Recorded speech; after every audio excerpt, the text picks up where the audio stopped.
사전 질의에 대한 내용으로 첫 번째 제가 저희들이 준비된 내용은 우리 아이에게 친구처럼 다가가고 싶지만 이 아버지의 권위를 또 너무 모르는 것 같아서 고민이에요 라는 내용이었거든요. 그렇죠. 우리 아버님들이 요즘 자녀분들과 친구처럼 소통을 하고 쭉 가고 싶다라고 생각을 하시면서도 또 한편으로는 우리 자녀의 뭐랄까요, 우리 아버지에 대한 무게감, 존재감을 어느 정도는 좀 알아줬으면 하는 게 사실 아버님들의 마음이고 저도 역시 그렇거든요.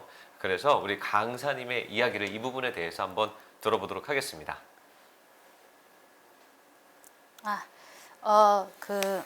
질문이 아이에게 친구처럼 다가가고 싶은데 권위가 사라지는 것 같아 고민입니다. 이런 질문이었는데요.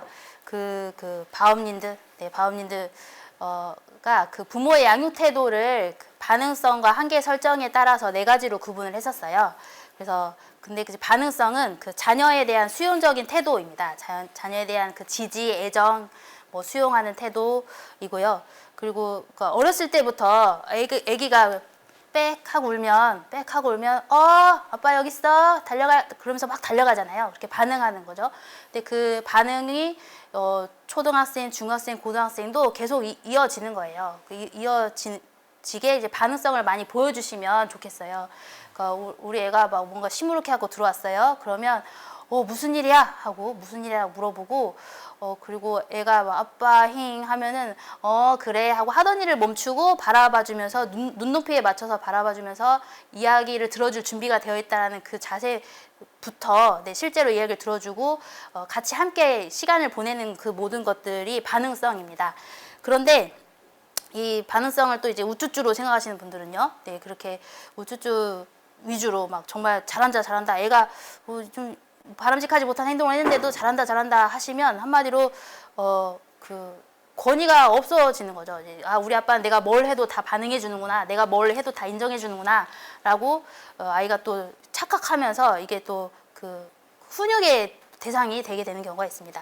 그래서 저는 이제 무조건 반응만 엄청 많이 해주면 네 가지가 없어진다라고 생각해요. 그 네 가지가 뭘까를 고민했는데 인성, 개념, 존중심, 배려심이라고 정리를 해봤습니다. 네 가지가 없게 자라면 안 되잖아요. 네 가지가 없게 자라면 안 되기 때문에 반응성만큼 중요한 게 한계 설정이라고 생각해요. 네, 근데 한계 설정은 한계 설정에 또 중요한 거는 일관된 한계 설정입니다. 안 되면 끝까지 안 되는 거죠. 되면은 또 어떻게든 방법을 찾아주는 거고요. 네, 일관된 한계 설정까지 함께 하다 보면은 아이에게 권위도 있으면서 친근한 그 존재로서의 그 아버지 역할을 하실 수 있을 것 같습니다. 네, 그러니까 친구처럼 다가가는 거 아주 좋고요. 잘하고 계시는데 거기에 일관된 한계 설정까지 생각해 주셔서 이제 아이에게 이제 좀 대해 주셨으면 좋겠습니다. 그 스마트폰 중독 과의존이라고 하죠. 스마트폰 과의존에 대해서도 문제가 많이 이제 있는데요. 그거에 대해서도 네, 그 아이가 하고 싶은 그 시간만큼까지는 무리라고 생각하시면 서로 이렇게 합의를 해서 시간을 정해 주시고요. 그 시간을 만약 그 시간을 또 저는 아버지들 봤을 때 좋아 그럼 하루에 30분 만에 하고 너무 비현실적으로 잡는 경우들이 있더라고요. 근데 그걸 아이의 생각과 조율해가지고 현실적인 시간으로 조정하시고 그 시간이 지나가면 그러니까 끝까지 안 되는 거죠. 끝까지 안 돼요. 네, 우리 1시간을 조정했으면 1시간이 넘었어 안 돼 하고 이제 끝까지 안 하시고 뭐 집에 오면은 뭐 핸드폰 박스를 더 가지고 핸드폰에다가 넣고 하지 말자라는 그 규칙을 끝까지 지키는 겁니다. 근데 대신에 아버지도 지켜야죠. 네, 같이 지켜야죠. 네, 같이 지키면서 하시면 권위가 있으면서 친근한 아버지의 모습이 될 수 있을 것 같습니다. 네, 첫 번째 부분에 대해서 사실은 저도 아버지로서 고민이 되는 부분이었었는데 우리 강사님의 이야기를 듣고 조금 도움이 된 것 같아요. 그러니까 공감을 해주기는 해주는데 말 그대로 전부 다 말에 공감을 해주는 것이 아니라 아이의 상황에 맞춰서 좀 세세하게 좀 공감을 해주면서 이 아버지로서의 존재감을 아이에게 조금씩 보여줘야 된다. 이런 말씀을 해주시니까 그렇구나 라는 생각이 들었고 아마 보시는 아버님들도 같은 생각을 또 하시지 않을까 싶어요. 충분한 답변 감사합니다. 저도 많은 도움이 됐던 것 같고요. 두 번째 사전 질의입니다. 평소 아빠의 업무 및 늦은 귀가 시간으로 인해서 자녀와 함께할 시간이 거의 주말뿐입니다. 평일에는 아빠의 늦은 시간을 기다리며 자꾸 늦게 잠들어서 생활 습관에 영향을 끼치게 됩니다. 함께하는 시간이 적지만 어떻게 하면 의미 있게 시간을 보낼 수 있을지, 엄마가 채워줄 수 없는 아빠만의 중요한 역할이 있는지 궁금합니다 라고 말씀을 해주셨어요. 아무래도 시간이 부족한데 아빠가 그 시간을 좀 의미 있게 활용을 하려면 어떻게 활용을 하는 것이 가장 좋을까, 이런 부분에 대한 질문인데요. 역시 이 부분도 한번 답변을 청해 보겠습니다. 늦은 시간까지 아빠를 기다리는 것 자체 그 모습만으로도 좋은 아버지라는 게 느껴집니다. 네, 그래서 더 이제 시간이 날 때, 뭐 조금만의 시간이 날 때 어떻게 상호작용해야 되는지도 아실 것 같은데요. 계속 많이 이제 그동안 들어왔던 말들 또 마찬가지입니다. 여기도 적용이 돼요. 양보다는 질이다. 네, 양보다는 질이다. 그래서 그 시간을 정해두고 그 시간에 최선을 다해서 아이와 상호작용을 하는 거예요. 근데 아이가 어릴 때에는 몸으로 많이 놀아주는 그 놀이를 많이 하셨죠. 그걸 많이 강조를 했었고요. 근데 초등학생 이후로도 역시 몸으로 함께하는 활동을 집중적으로 해주시면 좋겠습니다. 특히 요즘 아이들은 그 친구도 없고 뭐 하여간 어디서 누구랑 같이 막 부대끼면서 놀 기회가 너무 없기 때문에 주말에라도 또는 뭐 시간이 나는 때라도 많은 뭐 농구, 축구, 막 하여간 구기 종목, 뭐 체육, 뭐 하다못해 달리기라도 같이 하는 그런 거 몸으로 놀아줄 수 있는 걸로 신체 활동을 주로 하는 걸로 굵게 어느 정도 짧을지 모르겠는데 그 집중해서 최선을 다해서 상호작용해 주시면 참 좋겠습니다. 양보다는 질이다. 네, 그게 이제 여기 청소년 아이들에게도 다 적용이 되는 말입니다. 네, 그러니까 긴 시간이 아니고 짧은 시간이더라도 그 시간 안에서 정해진 시간을 또 만들어 놓고 그 시간 동안 최선을 다해서 우리 아이와 놀아줘라.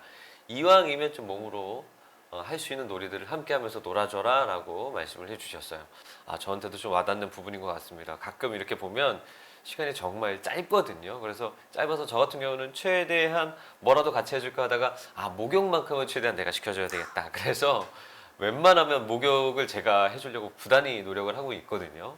그 목욕하는 시간도 어떻게 보면 긴 시간 아니지만 그 시간만큼은 좀 함께 하려고 하는데 역시 그 부분도 어떻게 보면 강사님이 하신 말씀에 어느 정도는 또 해당이 된다라는 생각도 들어서 한편으로 좀 다행이다라고 생각도 들었습니다.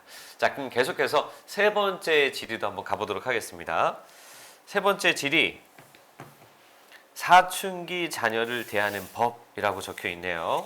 네, 사춘기 자녀들이 있으신 우리 학부모님들 많으실 거예요. 그 중에 이제 아버님들은 더더군다나 이제 자녀가 사춘기면 아버님들은 또 일하시느라 바쁜 경우가 많으실 거고 시간도 많이 부족하실 텐데 이럴 때 대화가 굉장히 적은 와중에도 사춘기 자녀를 좀 어떻게 대하면 좋을까? 아마 이런 이야기로 사전 질의가 있는 게 아닌가 싶습니다. 역시 강사님의 이야기를 한번 들어보겠습니다. 사춘기 자녀를 기르고 계시는 분, 네, 그 사춘기 자녀를 양육하시는 부모님 여러분, 얼마나 노고가 많으십니까? 네. 너무 고생하십니다. 네, 압니다. 네. 그렇죠. 가장 바쁠 때잖아요. 네. 네, 부모님들이 열심히 또 돈을 버셔야 될 때이기도 맞습니다. 하고 그래서 네. 시간이 굉장히 부족하신 것도 역시 이해가 됩니다. 예, 또 이제 전문가들이 사춘기는 뭐 3년, 뭐 5년 뭐 그렇게 기간을 잡기도 하는데요. 길면 10년이다라고 잡는데 우리 자녀는 10년인 것 같아요. 우리 모두의 자녀는 10년인 것 같아요. 사춘기는 언제 끝나니 도대체 막 하면서 이렇게 지내는데요. 저희 아이들 중에 이제 사춘기가 시작이 되는데 좀 많이 힘들더라고요. 네, 저도 많이 힘들고 해서 철수 아닙니다. 네, 철수야. 너의 이런 심경을 한 문장으로 좀 표현해줄래? 엄마가 너무 이해가 안 된다. 너무 엄마가 힘들다라고 얘기했더니 아이가 하면서 고민을 한참 하더니 모든 게 짜증나고 싫고 힘들어 라고 얘기하더라고요. 그래서 정말 사춘기를 아주 한 문장으로 잘 표현했더라고요. 모든 게 짜증나고 싫고 힘들구나. 그런 아이를 우리가 어떻게 상대해야 되겠어요. 네, 상대 못하죠. 못합니다. 왜냐하면 우리들도 짜증나고 싫고 힘든 상황이거든요. 그래서 제가 이제 이렇게 막 제 예시로만 말씀드리면 안 돼서 그 청소년기의 특성을 다시 말씀드리려고 해요. 알고 있겠지만요. 청소년기 특성은 일단 우리가 질풍노도의 시기다라고 알고 있는데요. 그죠? 맞아요. 맞는데 조금 더 풀어서 얘기하면 그 신장과 체중이 급격히 발달하고 성적 성숙이 일어나는 시기예요. 네. 그래서 그 연예인들의 모습에 관심이 많고요. 관심이 많은 만큼 자신의 외모에 굉장히 민감해집니다. 네. 그래서 아까 그 있잖아요. 1mm 때문에 학교 안 간다고 그랬잖아요. 여기가 눌린 것 같아. 머리 다시 감아야겠어. 그럽니다. 학교 가야 되는데. 네. 누구 지금 얘기가. 네. 그러면 그거를 이제 우리는 어떻게 받아들일 것인가. 아무도 너 안 봐. 아무도 너한테 관심 없거든? 하면서 빨리 가. 하나, 둘, 셋 할 것인가. 아니면, 그래. 조금 어색한 것 같아? 너무 많이 신경 쓰이면 한번 빨리 감아봐. 기다릴게. 라고 얘기하는 것과 또 이제 결과는 또 다르죠. 네. 그리고 또 청소년기는 이해, 기억, 사고, 추리, 표현, 창조 등의 인지 능력이 발달합니다. 머리가 이제 커지는 거죠. 머리가 커지는 거죠. 그래서 그만큼 그 기성세대의 가치관, 우리의 가치관과 행동에 대해서 비판적으로 분석해요. 네, 그리고 본인들 기준으로 맞추는 거죠. 아니, 어른들이 나한테 옳다고 얘기한 걸 왜 안 하지? 본인들은? 하면서 이제 괴리감을 느끼고 뭔가 그 차이에 대해서 반항심을 갖게 됩니다. 네, 그래서 아빠 나 핸드폰 하지 말라며. 아빠도 하지 마. 유튜브 보지 마. 라고 얘기해요. 그럼 아빠도 다 너와 같은 시기를 지나왔기 때문에 오늘날에 너를 키우고 있는 거야. 아빠는 예외야. 하지 마시고 같이 이제 안 하셔야 됩니다. 그리고 질풍노도의 시기다입니다. 네, 정서나 행동이 불안정하고 충동적이에요. 아까 그 변형계의 발달이 청소년기에 먼저 일어나기 때문에 감정적이고요. 네, 감정에 따라서 막 즉각적이고 뭔가 이성적인 판단하지 않고 판단해 버리고요. 생각 없이 판단해 합니다. 그리고 또 충동적이에요. 불안정하고 충동적이에요. 그리고 자기중심적. 그래서 자신만의 감정이 특이하고 유일하다고 생각합니다. 이거를 불멸의 우화라고 표현합니다. 불멸의 우화. 나한테는 아무 일도 일어나지 않을 거야.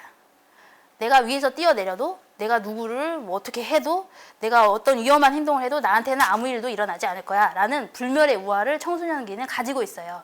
이 시기의 특징입니다. 네.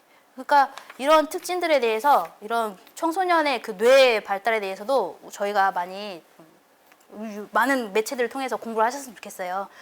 그래서 그 뇌를 이해하시면서 아이를 받아들여야 되는데, 근데 그 청소년을 양육하고 있는 시기에 부모의 시기를 생각하면 갱년기입니다. 갱년기. 네. 그래서 갱년기의 부모는 특히나 청소년 자녀를 뭔가 더 훌륭하게 키워야 된다는 그 마음은 있는데 어떻게 행동으로 옮길 수 없는 그런 환경인 거죠. 그래서 저는 그 중년기 부모와 청소년기 자녀가 함께 사는 그 시기가 굉장히 중요하고 조심스러운 시기잖아요. 그래서 저는 잘 지내려면 이렇게 해주세요라고 부탁하는 게 있어요. 소 닭 보듯 하자. 소 닭 보듯 하자. 서로에게 막 관심을 가지고 너 이래라 저래라 하지 마시고 일단은 한 발짝 뒤로 물러서자.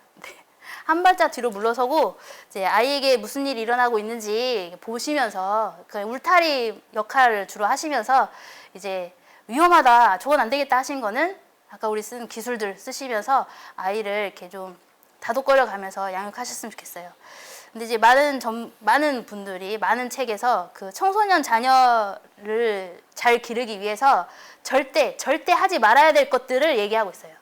이것도 역시 네, 상처 주는 말 금지에 해당이 되는 건데요. 절대 하지 말아야 될 그 말들이 바로 비웃기, 비웃기. 넌 아무것도 아니야. 막 이런 비웃기. 그 다음에 비판적으로 말하기. 그 다음에 못마땅해 하기. 이게 비언어적인 표현으로도 하지 마세요. 네. 막 이런 거 하지 마세요. 그 다음에 무시하기. 네, 이거 우리가 많이 하고 있는 것들을 절대 하지 말아라 라고 강조하고 있습니다. 그래서 사춘기 자녀를 대할 때 뇌반응을 잘 이해해 주시고요. 뇌반응을 잘 이해해 주시고 거기에 대해서 그 포용력과 수용력은 가지고 있대. 네, 한 발짝 뒤로 물러서 주시고 절대 하지 말아야 될 언행은 정말 절대 하지 않으시면서 양육하셨으면 좋겠습니다. 네, 감사합니다. 이 사춘기 자녀에 대해서 한 발자국 뒤로 물러서서 지켜봐라. 절대 비언어적인 표현 그리고 비웃으면 안 된다. 이 말을 좀 강조해서 알아주셨으면 좋겠습니다. 자, 사전 질의가 끝났고 현장 질의로 한번 넘어가 보도록 하겠습니다. 유튜브 댓글로 궁금하신 내용들은 적어주시면 좋을 것 같고요. 저도 역시 이 부분에 대해서 지금 쭉 보고 있었었는데 가장 좀 많은 분들이 좀 공감을 하실 수 있는 내용들로 좀 골라서 우리 강사님께 답변을 한번 요청을 드려보도록 하겠습니다. 시간이 그렇게 또 금세 가고 있어요. 많이 남아있지는 않습니다만 빠르게 한번 좀 진행을 해보도록 하겠습니다. 자, 우리 사전 질의 첫 번째입니다. 부모가 일관된 같은 방식의 교육을 해야 한다는 말도 있고 한 명은 엄격한 역할, 한 명은 부드러운 역할을 해야 한다는 말도 있는데 어떤 게 맞는 건지 궁금합니다 라고 이야기를 해주셨어요. 저희 집 같은 경우도 한 명은 엄격한 그리고 한 명은 좀 부드러운 역할을 좀 하려고 하는데 대체로 제가 조금 더 엄격하게 하고요. 그리고 와이프가 조금 더 이제 그거를 좀 보완을 해주는, 공감을 해주고 따뜻한 부드러운 말을 해줘서 저희 집은 이렇게 현재 구성이 좀 되어 있는데 이게 맞는 건지 아닌 건지 좀 헷갈려 하시는 분들이 계시는 것 같습니다. 우리 강사님의 답변은 또 어떨지 궁금합니다. 네, 그 정답은 없습니다. 네, 없지만 일단 부부가 합의를 먼저 보십시오. 네, 합의를 보세요. 우리 애를 어떻게 대할 것인가에 대해서 나는 도저히 뭔가 이렇게 엄격한 말이 안 나온다. 그런데 애의 훈육을 위해서는 그 한계 설정에 대한 이야기를 이렇게 바르게 이야기해 줘야 되는데 그런 말이 잘 안 나온다 하시면 부드러운 역할을 담당하시고요. 그리고 이제 엄격한 역할에 대해서 기준을 어떻게 두실지를 모르겠는데요. 아까 말씀드린 반응성과 일관된 한계 설정. 네. 그 요소들을 기억하시면 좋겠습니다. 근데 주의할 사항은 이제 부부 두 사람이 친해야 합의가 잘 돼요. 근데 막상 부부가 안 친해요. 서로 뭔가 눈치 보고 누구의 역할이 맞나에 대해서도 잘 모르겠고, 근데 이제 또 내가 맞는 것 같고 그래요. 또 이제 부부 중에서도 뭔가 힘이 약한 배우자가 있잖아요.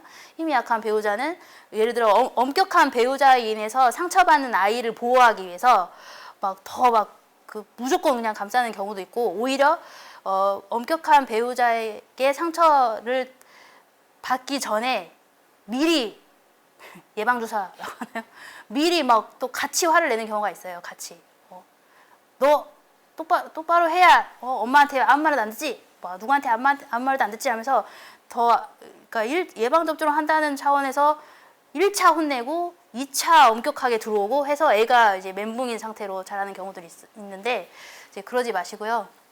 일단 엄격함의 기준을 우리 다 자라면서 알았잖아요. 이 엄격함은 나한테 오히려 해가 된다라는 것들, 그 기준들을 다른 이제 책들과 함께 참고하면서 엄격한 기준을 정하시고, 누구 한 사람은 뭘 맡아라가 아니라 두 분이 합의를 봐서 예를 들어 이걸 바른 말을 하면서 아이의 행동을 뭔가 이제 바르게 이제 해주셨다면, 그로 인해서 아이가 만약 상처를 받았을 걸 생각하면 보듬어주는 분도 있고, 네, 그런 부분을 이렇게 융통성 있게 서로 조율하시면서 부모님 역할을 하시면 좋겠습니다.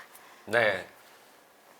이해가 되셨죠? 네, 부부가 먼저 합의를 해야 합니다. 그래서 혹시라도 친해져라.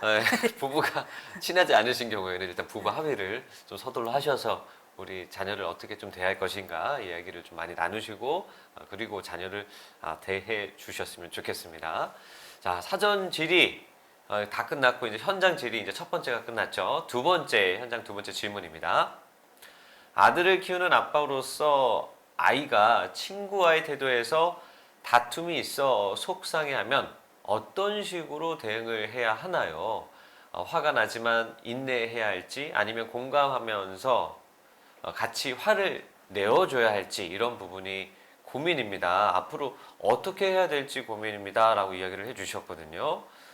저도 어렵네요, 이런 부분. 네, 아마 강사님도 쉽지 않으실 것 같다는 생각이 드는데, 그렇죠, 우리 친구들과의 교우 관계에서 어떻게 우리 자녀를 우리 부모로서 좀 대할까 이런 부분인데, 또 아버님들이 하는 고민들은 또 있을 것 같거든요.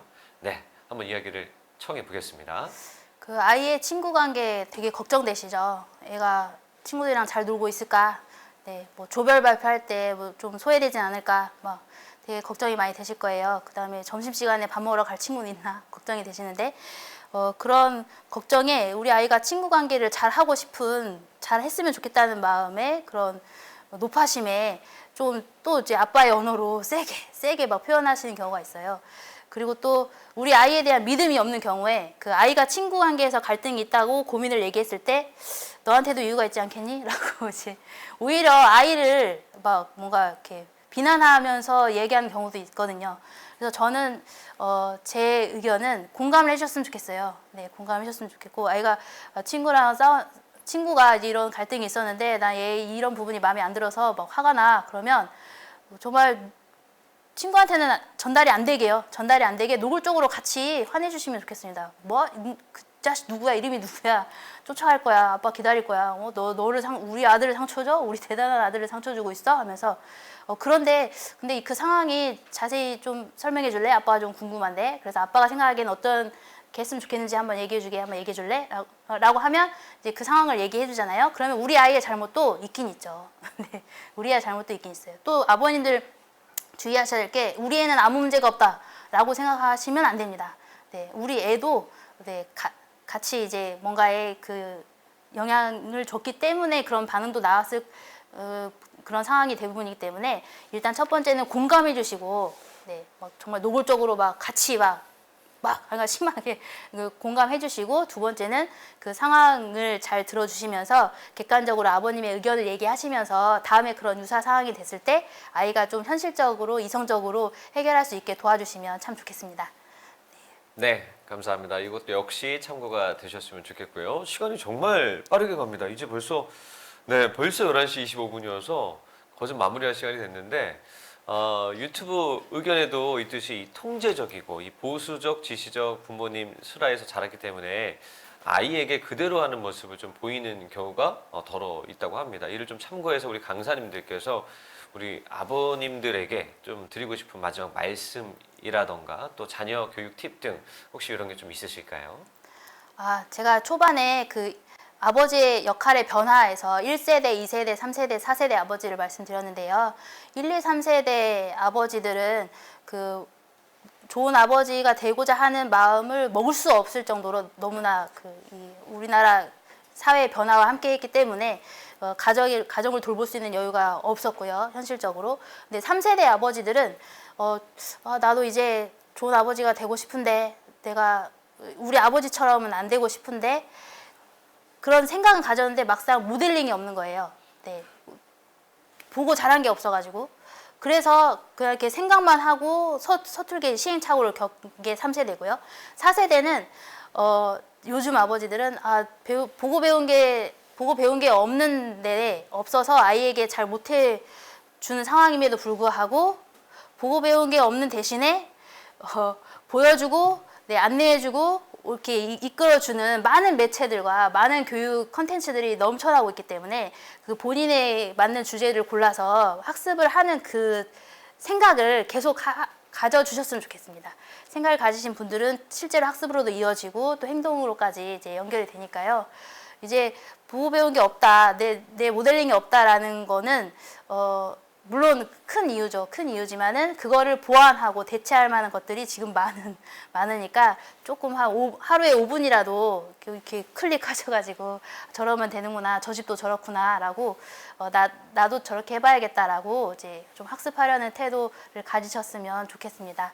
그리고 아버지 역할에 대한 팁은 정말 그 기초 기술부터 하고 뭔가 저의 많은 것들에 대한 결과의 정리이긴 하지만 그것들에 대해서 끊임없이 학습하려는 그런 모습, 그 부분을 마지막까지 부탁드립니다.